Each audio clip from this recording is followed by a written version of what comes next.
If you receive SNAP food stamp benefits, then you need to know this, as SNAP benefits are finally changing for millions of Americans, and it doesn't stop here, as millions of Americans are facing food stamp cuts as grocery costs continue to rise. According to the recent report from Gallup, the prices of groceries are up by 21% in the past 3 years, and the increase that is coming to millions of these food stamp recipients is quite shocking. I'm gonna tell you about it in just a minute, but do you know that SNAP benefit requirements are also changing for US retailers? Means the things that you can buy right now with your SNAP card, you will not be able to buy them anymore. So make sure that you stay with us till the end of this video to know everything about these massive updates about your food stamp benefits. We are also going to talk about an increase in your food stamp benefits that could be coming your way if this one thing happens, how it's going to happen, what you need to do, what these lawmakers need to do. We're gonna discuss everything in this very important video. But before I begin,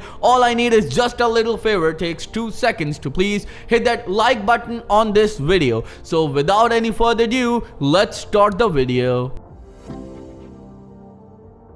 So let's start the video with this very important and the biggest SNAP food stamp update, as SNAP benefits are changing and you need to stay alert, as more people will be required to work or go to school to get food benefits. And this is shocking because it means that if you're still receiving food stamp benefits and you are not working, then your food benefits are in danger, because you will not be able to receive your food stamp anymore just few days from now. What it means, there are changes coming to SNAP benefits which you may know as food stamps. What are the changes and when will they be implemented? This is important, and here are the details. To meet the what requirements, you have to work 80 hours or either paid employment per month, or you are in school 80 hours a month or 20 hours a week.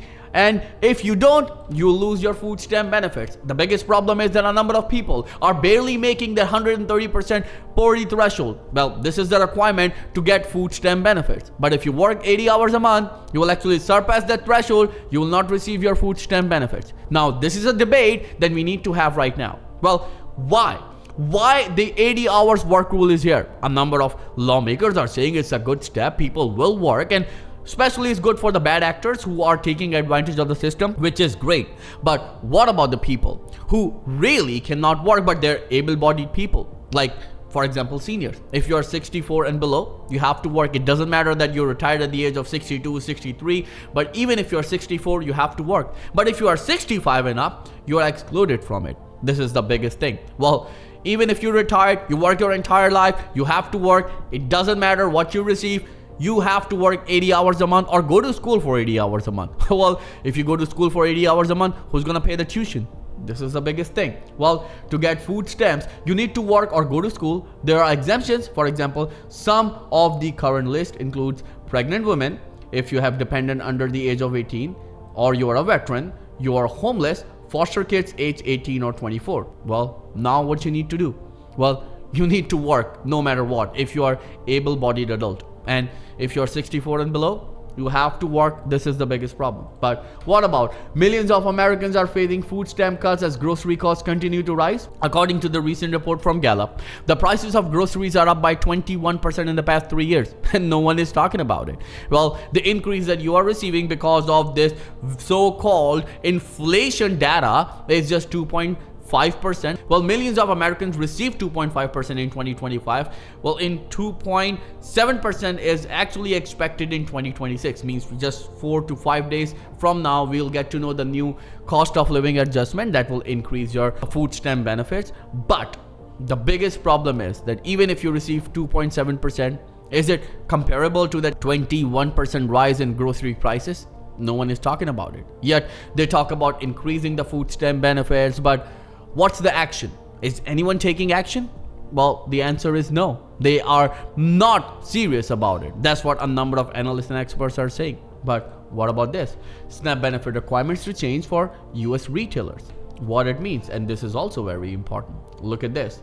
The US Department of Agriculture, USDA, is moving to tighten requirements for retailers that participate in the Supplemental Nutrition Assistance Program, also known as SNAP, with a view to expanding access to healthier foods and cracking down on fraud.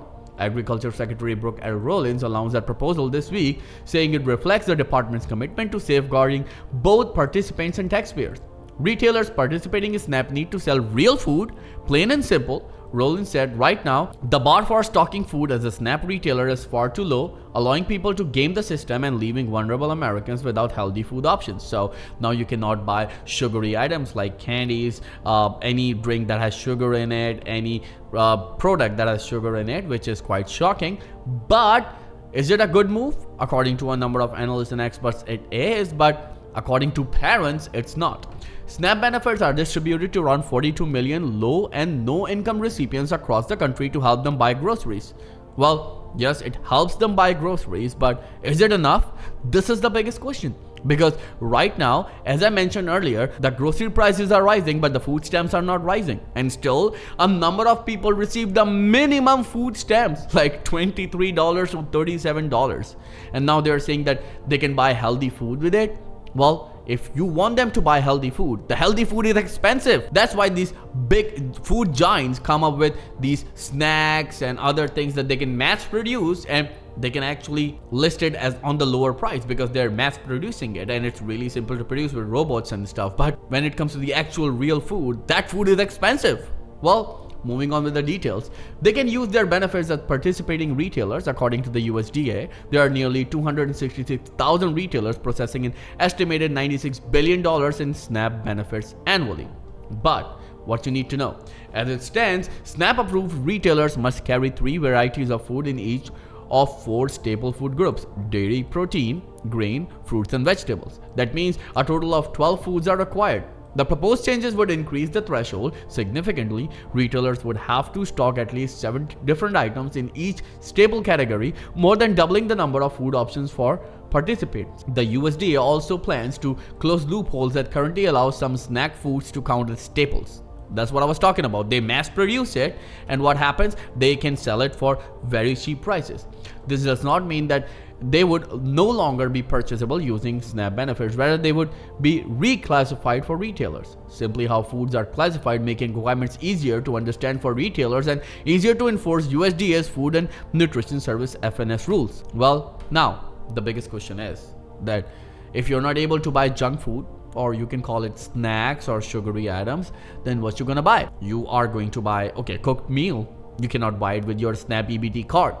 Okay, you are going to buy the farmer's produce. It's expensive, and your benefits are not parallel to the current inflation. So what you can do? Well, you can simply complain. That's the only thing you can do. But these lawmakers need to come up with some sort of protocols that can make these SNAP benefits parallel to the current inflation, stop sending this $23 to $37 minimum benefits, and make the minimum benefits at least $150. That's what a number of analysts and experts are pushing for.